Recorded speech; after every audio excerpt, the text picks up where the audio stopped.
up, YouTube? Welcome back to Open Door Creative. Today we are with the queen of calligraphy, Natalia Kowalski. Oh my, hello everyone. That's you. Hello YouTube, that would be me. That's yes, you. That's me. Take us way back Oh shit, okay. to when you started and got an advertisement. Oh my, I ramble, so I apologize in advance. No, you're good. If this Ramble on.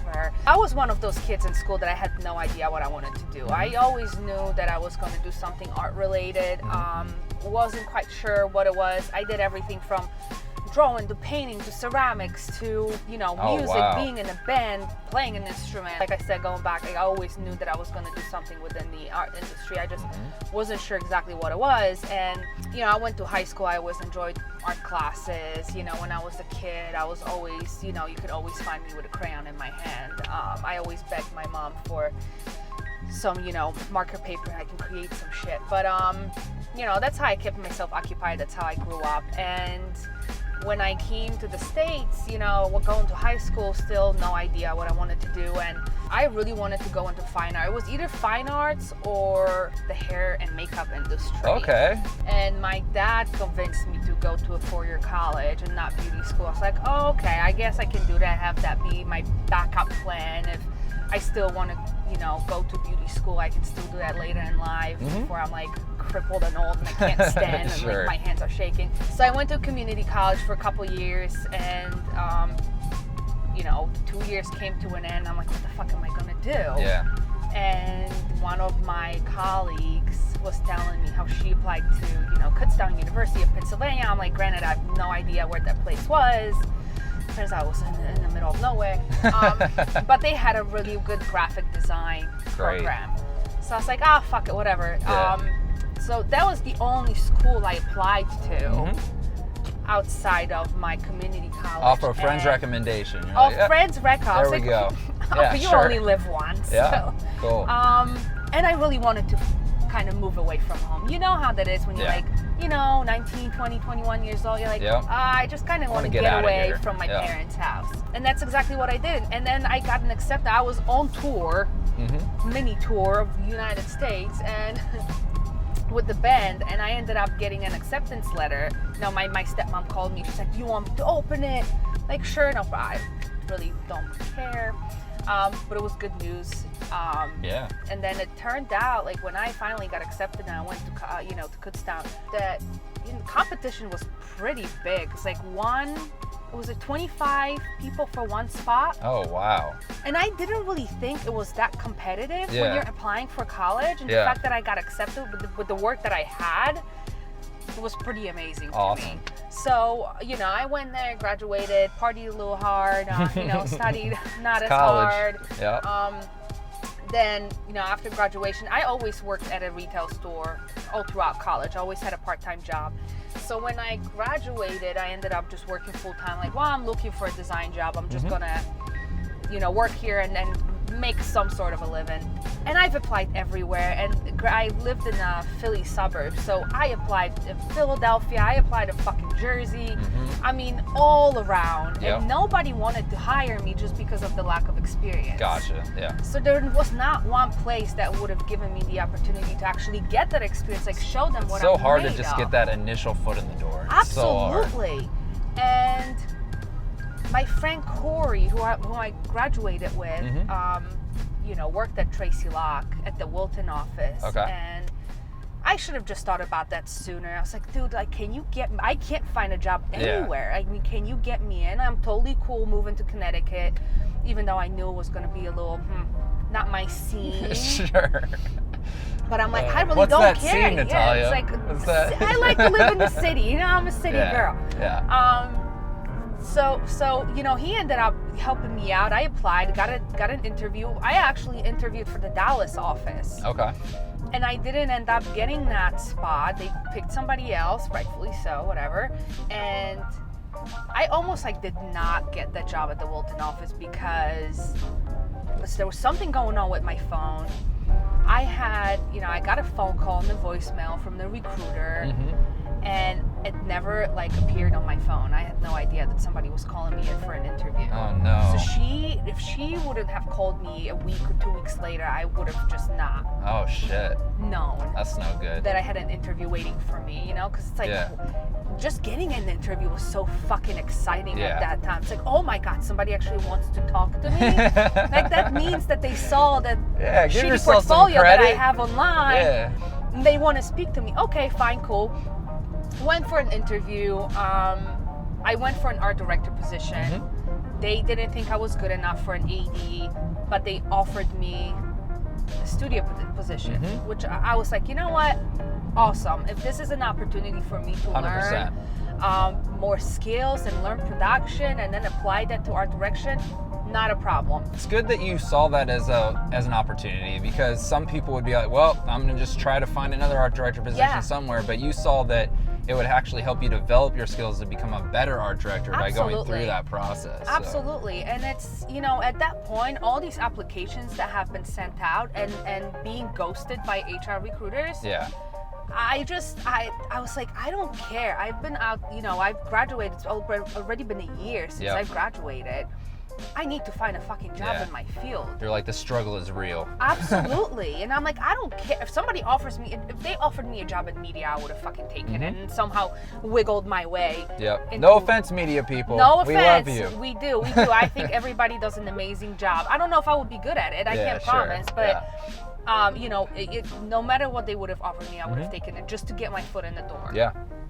And then, you know, 7 years later, came from Wilton to Dallas, and then from, you know, it took me a while. I think it was 2 tries to make that decision to move down into art director position, because the first time I entertained the idea, and I just didn't think I was ready to move down yet. Why not?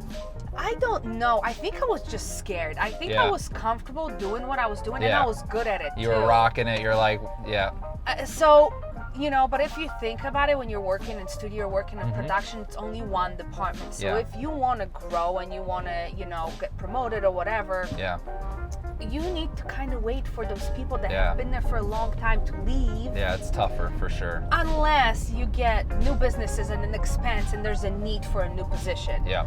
Where when you move down to art direction, you know, there's so many different brands that we all work on, different businesses. If there's an opportunity on a different client, you can go, like I can go for it. You can go for it. You can get a, you know, you can try to get a position on my account if you really want to, and this is something that drives you and you're inspired. So I think there's more opportunity to move around and do more than just, you know, one thing.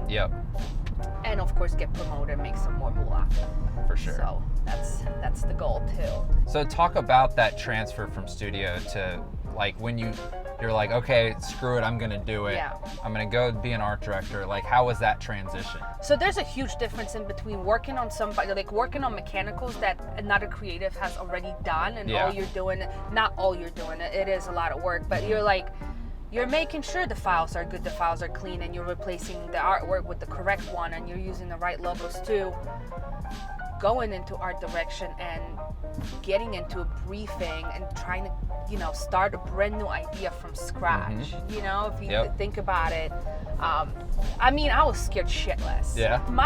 So my biggest fear was the fact that I wasn't gonna be able to come up with like groundbreaking ideas. Sure. That was always my biggest thing, and but then I realized that all I'm going to be doing, so I'm just going to be surrounding by a group of amazingly talented people that you always brainstorm with, and then you can bounce ideas off of each other. So I always say no idea is a shitty idea, because you never know what that idea, even as simple as it can be, if you say it out loud, that may just spark something in somebody else's head, be like, hey, that's awesome, but what if we take it up, you know, another notch and do this with this? So, you know, at this point, I'm just like, whatever comes to my mind, I just say it. It doesn't matter how simple or how insane it may 100%. fucking sound. You just got to say it out loud, because you never know what's going to happen during your brainstorm if you voice your opinion. If you don't talk, that's a problem. The realization of knowing that you're not in it alone anymore, like, builds the confidence to be able to say stupid things and be cool with it, because you're like, it may lead somewhere. Absolutely. And you know, in studio, it's not like you're alone. You know, I don't want to make it sound like you're alone, but you know what you're doing. You know what I mean? Oh, you got to take this file and then you got to make it production ready. So, and don't fuck it up. You know, that was one thing that I will never, you know, one of my very first bosses who actually hired me at the Wilton office, his thing was always, don't fuck it up. Like, if you fuck it up, you're in trouble. Just don't fuck it up. And there's so much pressure on studio, because when it leaves, like, that's it. Oh yeah, that's it. Like, so it's fucked up. It's on you. You know what I mean? It's not on the art director. Nobody else is like, that wasn't great. So let's not do this again. I mean, the people, you know, little mistakes, people don't get fucking fired. But it is like embarrassing in a way. Like, you think you're doing this kick-ass job, and then, you know, something gets fucked up. You're like, ah, shit. But I think we get that as art directors too, because often, you know, people ask you, like, what do you do? How do you feel when you present these ideas to your client and they just kill all of them? At the end of the day, tell you to start over. You're like, oh, great. At the end of the day, I never get upset about shit like that. I mean, there's a point to where you want to fight for your creative and you want to try to sell it into your client. But, you know, they're the ones making the final decision. So if they don't like it, they don't fucking like it. Like, you got to redo it regardless. So all the stress and all the upset that all the energy that you might be putting into it, put it into something that they actually want. You know, you have created something that might be really, really cool, really awesome. That doesn't mean that you cannot continue with that idea, that you cannot put it in your book.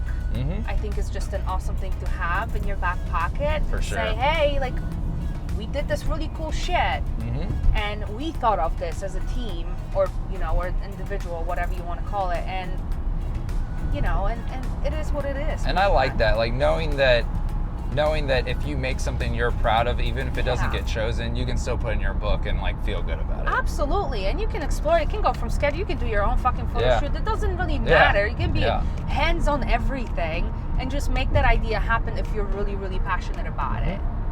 100%. So yeah, that's my little 7-year. You know, I've been in the industry for 7 years. I feel like I've done a lot. I've been around the block. But it's awesome because you've gotten multiple aspects. Like, you can look at the agency world and every project from multiple angles. Oh, absolutely. Because of that. Like, you know what's going to produce better. You, like, know multiple things that, like, you know, someone who just goes down a single path may not get. So that's cool. So for those trying to get into advertising, what advice do you have for them? Take whatever is available. Don't ever, you know, I was really thinking about that last night, and I was thinking about myself and my experience of what I had to do, kind of hoops I had to jump through in order to get where I am today after 7 years. And don't be fucking picky, you know? I am not saying that, you know, all these kids that are graduating right now, they think they know everything. I really thought I was fucking great when I graduated. Turns out my skill set wasn't even up to the level that agencies are looking for. So don't ever look at those lower positions as something that you're like, oh, I wouldn't be interested in this. I wouldn't want to work on this client. Because you never know when the next opportunity is going to come, when somebody says, hey, we want to hire you. You can be without a job for 5 fucking years if you think about it, because you're so locked in on that one particular idea or that one agency, that one client. And guess what? Like, if you don't get there, you're just going to be sitting around without a job. So if somebody offers you, even if it's like a mom and pop shop and they don't want to pay you a lot of money, you got to just get your foot in the door. 100%. Some people get so romantic about that decision to where they're like, you know, if I don't work on a big, amazing client, I'm not going to get to do big, amazing things. And the truth is, you get better by working on the smaller clients. I absolutely agree. And, you know, making their budget work and things for your projects, and that will in turn make you better when you eventually do hit those bigger clients. And just to kind of end the spiel, this was perfect timing. We got right to where we were going. I told you I just no, you nailed it. So do you have anything you want to plug? Your website? Is there any place people can see you, or they can talk to you, or any of that stuff? Absolutely. If you go to, I know it's going to be a long one, Natalia Kowalski Design, you guys can check that out. Natty Type, one word, on Instagram. That's what my Yes. calligraphy is. It's really good stuff. It's Buy everything, people. yeah. Buy, don't buy, get inspired. I mean, Yeah. that's exactly what I did. Yep. And I just want to, you know, the one thing that I always say a lot is that I want to be inspired by people, and I want to inspire other people just as much. Awesome. So even if, you know, if you just go there and just check it out, and if there's any way that I can help, just let me know. I'm always the one who's going to raise my hand and say, I'll help, whatever you Awesome. need. Cool. Well, if you want to get inspired, Natty Type, check her out. Thank you, guys. Thanks for listening. Bye.